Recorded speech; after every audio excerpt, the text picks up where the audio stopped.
Hi guy, welcome to the AMIGArama podcast. As always, I'm your host Lorfarius, and in this week's show, which is our 86th episode, we are taking a look at Pit-Figher. We do seem to be focusing a lot on these arcade beat-em-ups of late, but what can I say, Final Fight started something very special. Before we have a look at that though, I think we need to have a look at some of this week's Amiga news. Now, I'm always surprised that I get to talk about so much each and every week. Often when I'm trying to do preparation notes for the show, I can hardly ever find anything for most other stuff, yet when it comes to the Amiga, it's absolutely jam-packed with regular little bits of news each week, so I'm chuffed to bits we've got as much as we've got to cover. A new Amiga game has been doing the rounds and getting all sorts of coverage online, so I thought I'd give it a quick mention just in case any of our listeners haven't heard of it. I mentioned a soundtrack CD for RESHOOT R a few shows ago, and the game has finally seen a release to the general public. It's a horizontal scrolling shooter and needs 2 meg of chip RAM just to run. This is in a similar style to R-Type, so it's that sort of a view. You will only be able to play this on an Amiga 1200, a CD32 or an A4000 as standard. It's €35 for a box copy or 30 for a digital download over at AMIGAshop.org. Now the game itself is full of smooth parallax scrolling, which we always love, and looking at some of the footage I've seen, it really does put some of the best looking Amiga games of old to shame. They've really gone all out with the speed and the special effects too. From all the footage and comments I've seen, it's been getting some fantastic reviews, so I think it's worth checking out. I might even do a show on it in future. Next up, as I'm sure you're all aware, I'm a big fan of playing lots and lots of classical Amiga music on my mini disc player. You can't get more retro than that. And one bit of news that's just caught my attention, a 4-strong CD compilation which has got over 18,000 Amiga mods has just been released over on archive.org. Rather than scrabble around on their page, it seems that a site called Demonic Sweaters has posted a page with lots and lots of handy links to each, so it's well worth having a trip over there. The downloads themselves are all ISOs. The thing is mind-boggling in size, and it's got a collection that spans at least 6 years with even mods from composers that didn't make it out back in the day. I'm not even sure how long it will take you to work your way through all of them, but it's so rare to see so many mods in one place. There's going to be a full link in the show notes, so make sure you download them as soon as possible, because God knows how long those things are going to stay up online.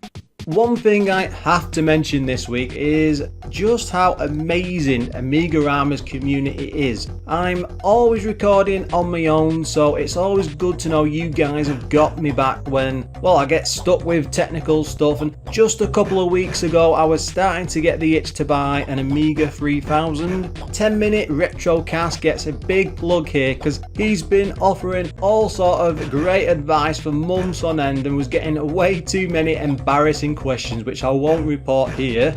This all started when I'd noticed an auction over on Twitter and just asked if people thought I should even buy one, and the number of responses that I got to that was just, well, overwhelming. I thought I'd give bidding a go, but just before I did, someone managed to beat me to it and snatched it all away with an offer. I was gutted, to be fair, because the A3000 is a collector's holy grail, but I'd just love to have an Amiga desktop tucked away under my own monitor. A bit disappointing, I know, and straight after that I started looking into the Checkmate A1500. Those things are close to shipping. That's the Stephen Jones home desktop remaking of the A3000. I think that sticking my A1200 into one of those, and especially with like the expanded graphics card and all the fancy slots on the back, it would be a really nice rig and setup. Some of you probably think I'm mad as a hatter, but I really want an Amiga desktop. It's always something I've had my eye on, and it's great having the keyboard side ones and something you can tuck into your TV, but just to have that box unit that could slide under a monitor or be tucked under it, it will just be absolutely awesome. Anyway, let's move over to Pit-Figher and get this show on the road.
So this week we seem to have gone for Pit-Figher. Now this is a game I never actually got to play whilst I was a kid. It was certainly something I was aware of because I can remember all the excitement around the advertising and the whole marketing thing, and the big strong muscly guy basically wearing a leather gimp mask, I think it was, and all naked ladies being displayed around the cabinet. So maybe I'm thinking of something else. Anyway, it was a massive marketing push. I think the closest I ever got to even playing it properly was round a friend's house on his Sega Mega Drive, or maybe it was the Mega CD. He had a copy of this and we didn't put much gameplay into it because it was pretty awful, though I do remember he paid about £35-40 for it and he definitely wasn't very happy.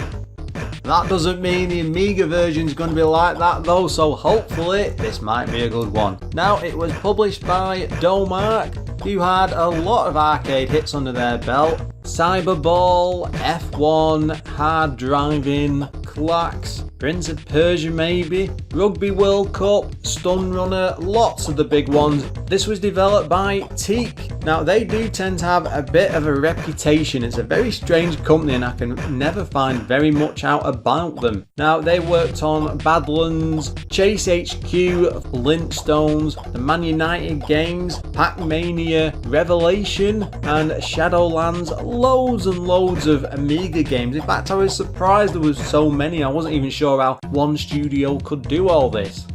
Now it came out in 1991 on just 2 floppy disks. It was a 2-player game and priced at £24.99. When it came to the game's code, there was only one chap behind it all. That's Peter J. Jeffries. He did Brutal Football, which we covered many moons ago, Carl Lewis Challenge, that must be a sports game, and Wild Cup Soccer. I think that's just another version of Brutal Football. Graphics were done by Richard Brown. He only ever did Aqua Adventure and Cyberball. Finally, the music was with Matt Furniss. I'm sure we've seen him before. He's done Arabian Nights, Chase HQ, Cyberball, Hard Driving, Laser Squad. That's one I do want to look at someday, and Saber Team. A lot of strategy games mixed in there. He was all over the Amiga scenes. There was pages on pages of results, so I just picked some of the favourite standout ones. Pit-Figher was another of Atari Games' arcade titles that made its way onto the Amiga. Now this is a general port by Teak amongst many others, so there's very little info about it anywhere. Rather than get depressed about that, I thought we'd have a bit of a dig into the arcade games history. Pit-Figher's main designer and coder was Gary Stark, and he was a huge fan of the film Bloodsport with Jean-Claude Van Damme. I've seen that, that was very good. When he approached upper management at Atari, they weren't too eager to create fighting games as they'd always made family-focused stuff. The fighting genre was breaking records though in arcades, and after a lot of convincing, they decided to give him the go-ahead. They even used Bloodsport's name for the game during development, but had to drop it later on due to obvious copyright issues. Pit-Figher was also the first game to use digitized graphics, 2 years before the likes of Mortal Kombat. This was mainly done because Atari had just installed a video booth, and doing what Atari always do best, they were desperately trying to save costs and always use what was to hand. It was highly innovative for the time as it had never been done before. Gary Stark hit the local gyms trying to find people with suitable builds for the photo stuff, but no one would believe he was even a game developer, so he had to have business cards printed with Talent Scout on, and soon people were willing to sign up. Anything for a bit of fame, I guess. Pit-Figher is quite well known for its impressive scaling, and it was just luck of the draw that Atari had just brought in a brand new scaling chip which worked well with the actors and characters moving on the screen. The game itself is filled with lots of interactions between crowds and objects, and this was planned from the very start, just to offer something different. With the fights in the game, they were all performed in front of a green screen, with Gary in a full body green suit being thrown around by fighters. looking into that, it seems that every attack on the game was performed on this poor guy. The original game also had a lot more locations, but due to memory limitations in the arcade cab even, they were drastically cut back. On bringing out the finished cab for testing with general audiences, it managed to draw very large crowds, and that's probably just because no one had seen anything like this. There'd not been any sort of digitized actors in games before. It must have almost looked like real life. Turns out though, it was a very good time for Atari, as it went on to be extremely successful, and it was one of their highest earners for quite some time out of all their arcade cabinets. Sadly, the game does seem to have an awful lot of haters, but this is probably down to a lot of the games being very poor ports on home releases. We will just have to hope the Amiga one is one of the better ones. Finally, Gary Stark states that the only way you can judge a game is by how much money it manages to make, and Pit-Figher was extremely successful, which for him is all he needs to know. Ports wise, this was on everything. Basically all the 8-bit systems like Atari 7800, the ST as well, Commodore, Game Boy, Super Nintendo, Mega Drive, SNES, on and on and on and on. It was on everything. There was such a massive push behind this. I'm not even sure why they decided to release it in so many places. It's pre-Mortal Kombat, so that craze for violent games hadn't really taken off yet, so this was right on the cusp. That's probably why it's no surprise it was so popular. Surprisingly, Pit-Figher does actually have a story in the manual, so let's just have a quick look at it. Pit-Figher, the world's favourite illegal sport, is back for another season. This time in more locations and more popular than ever before. Join Ty, Kato and Buzz in a no-holds-barred brawl against 8 different opponents, all of whom have their own techniques and methods of foul play. A game for 1 or 2 players, Pit-Figher is a battle to the death in an attempt to become the new pit fighting world champion. Getting a very strong Fight Club vibe from that straight away. After the title screen, you are presented with a total of 3 players on screen to choose from. Ty the kickboxer, who uses lots of spinning kicks and roundhouses to knock down his opponents. Kato with his 3rd degree karate black belt, who it turns out is one of the fastest players in the game, with moves like a backhand or flip kick which has him twirling through the air. And finally, Buzz, the ex-wrestler, who is one of the game's strongest players.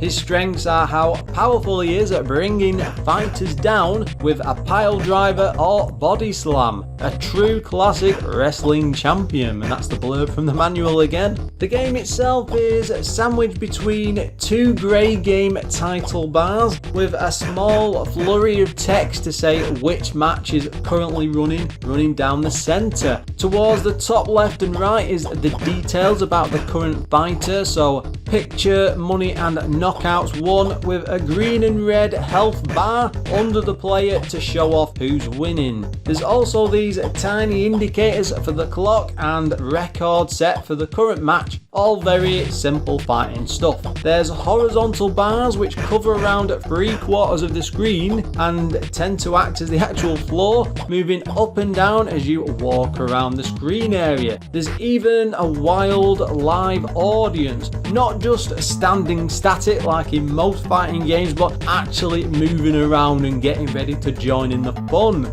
Pit-Figher uses your typical beat-em-up controls, though this is solely a single button experience. The result is a lot of moves stuck on that poor old button, with the special moves being decided by the computer. There's no actual way to select what you will actually use as a special move, and it does seem a bit random during the game, but it has the side effect of making the fights look very unique, as well as a bit more random for the casual observer. For the most part, you won't be spamming the other fighters just to win, which is always a plus for games like this. Double tapping in a direction makes you roll about, whilst fire and an angle does things like duck, punch and kick. The player fighter can run around at a decent pace between the background and foreground across the flat plane that they've drawn out, although it can have a bit of flicker on the screen, but because of the way it all moves you will soon become used to it, so it's not as bad as you might think. Each fighter has a different range of martial arts moves which come across quite well even if it has some limited animations. The arcade was all a digitized video, but they've done a really good job of making the Amiga try to match the look of the arcade even if it might not seem up to that standard. The fighters are all drawn quite sharply in a pixelated form, with every character being around a quarter of the screen size. There's a total of 7 fighters to take on, each with their own unique stage, from the Executioner to Southside Jim, Angel, CC Rider and Chainsaw Eddie making up the full roster, before the Ultimate Warrior makes an appearance at the end, though sadly that's not the WWF fella.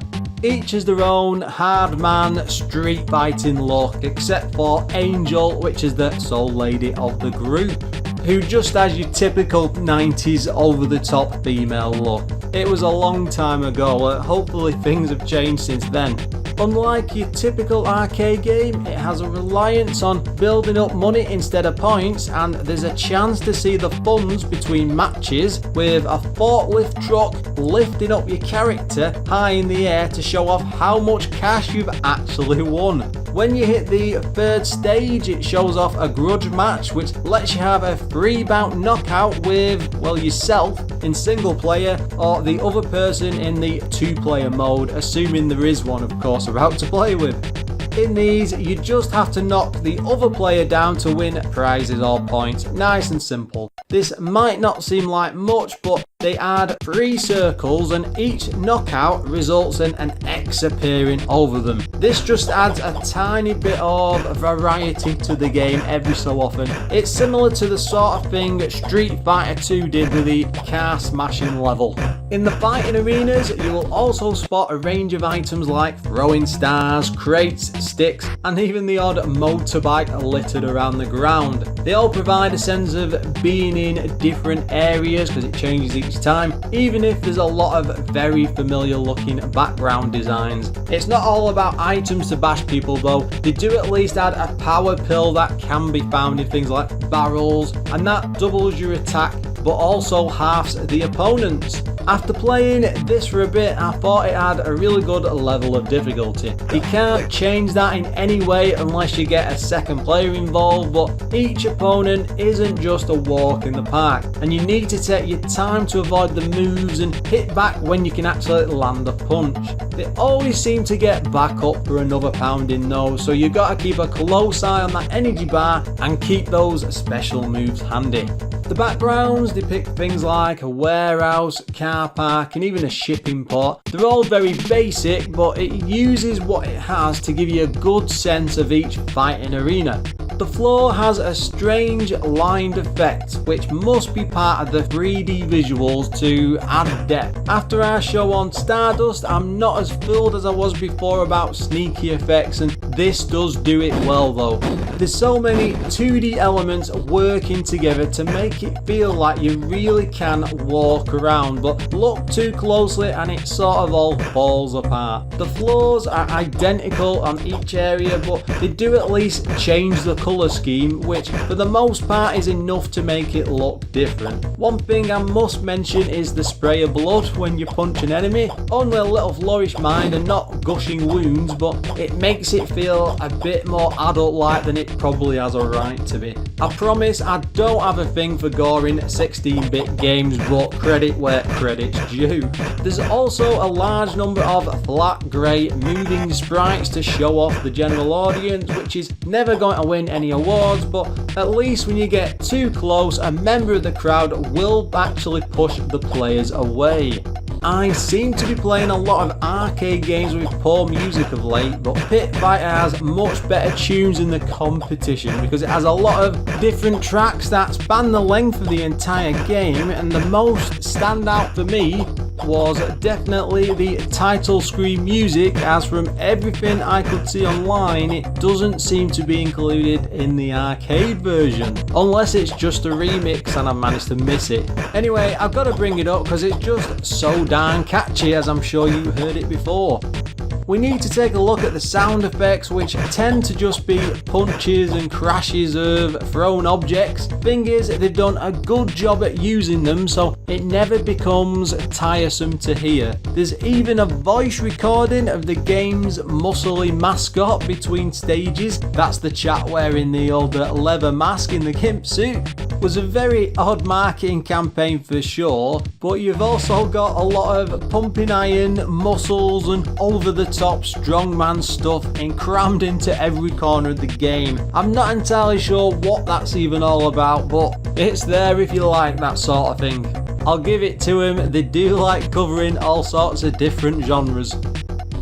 Seems about time to have a look at some of the game's problems. First up, the graphics are quite blocky to look at first, but the more you play, the easier it becomes on the eye. As you focus more on what's going on in the fights, I found after a bit that it all seemed to gel together really well and take on this more realistic look. It's almost as if they knew the limitations of the Amiga, as there was never going to be like a proper digitized look, but it all just comes together perfectly, and I was quite impressed with what they'd managed to achieve overall. Next thing I had an issue with, there's only the championship mode from the arcade, and they've limited the game overall by not adding more things to do. The grudge matches do seem a nice addition until you realise that there's very little to them. A few more power-ups could have done a nice change to the fights, but you only get to see the power pill and there's just nothing else in there. There are occasions where it can be a problem to face the right way. That's usually after an animation and right in the middle of the fist being flung around. It might annoy someone who's used to more accurate fighters, as this certainly isn't one of those. I've no idea why this is called Pit-Figher. There's no caged areas, bars, no walls and definitely no holes to be seen.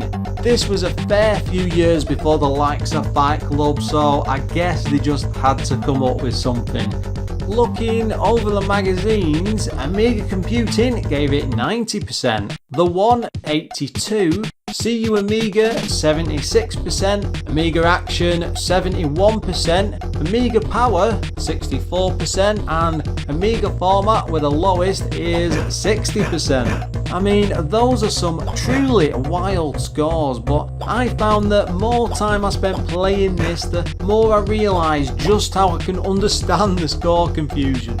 I will say that I was expecting to hate this, and just after a couple of goes, it does look truly terrible. But the more time you sink into it, the more it just grows on you. The fights and moves, even if a little limited by the single button press, easily become second nature, and once you get over its teething problems and look what's underneath the surface, there's a hell of a lot to enjoy here. One thing I do have to ask myself, even with all of its issues and the ropey graphics, is it fun?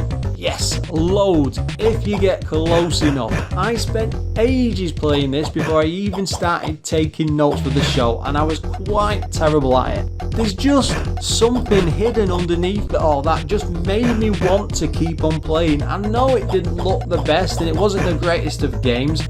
Most fighting games I've covered have been pretty lacking for the Amiga overall, but even with this one's problems, it might just be one of the better ones, which is very surprising. Strangely, I do find myself agreeing with a lot of those review scores because it feels like this is all down to the person playing the game. You might get a lot of enjoyment out of it firsthand, even if it does come across as being a bit of an average title. It's when you sit down and try to get into it properly that it just opens up more and more. Yep, it's one of those games with layers through and through. You're gonna need a shovel to find them though, but I promise you, they're all there.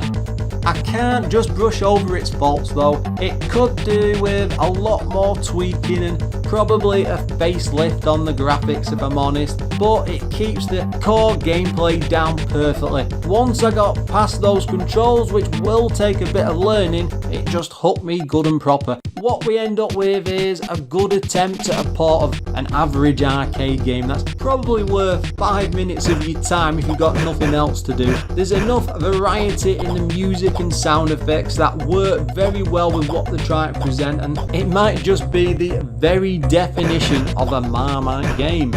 I suspect there's not much lasting interest for something like this, but I've got that intro tune stuck in my head, so I'm sure I'm gonna be going back to this one for a fair old few weeks to come. Just out of my own curiosity, I actually loaded the arcade game over on my main cab just to see how the two compared, and I was pleasantly surprised to see that the arcade game is even clunkier to play. The Amiga port seems to be a much better experience. I've no idea how it turned out on any of the other systems, but we just might have ended up with one of the best possible versions of it. I'd just take that with a pinch of salt though, as I can't review everything, even if I'm sure some of you would like me to. And no, I'm sorry, I'm definitely not doing a show on the Mega Drive version. And sadly, that about wraps it up for this week's show. If you'd like to comment on anything you've heard, or even just want to drop me a line in general, you can come along to the Facebook page, which is facebook.com/AMIGArama. Drop me a line on Twitter, which is @AMIGAramaPod, or even just pop along to the main website on AMIGArama.com. If you'd like to support the show in general, you can simply drop us a review over on iTunes, or even come along to our Patreon supporters page and hopefully become one of the show's many supporters. And as always, we have to send out a huge thank you to all of those this week, and they are 10-Min Amiga Retrocast, Adam Bradley, Darren Coles, Graham Vebke, Glenn Milford from Casual Retro Gamer Weekly, Jason Warnes, Laurent Giraud, O'Brien's Retro and Vintage, Pistol, Bremsky, Quentin Barnes, Retro Ravi, Richard Legg, Richard Pearson, Sneff, Steve Engeldo, and Treble. Thanks for listening, and until next time, guys.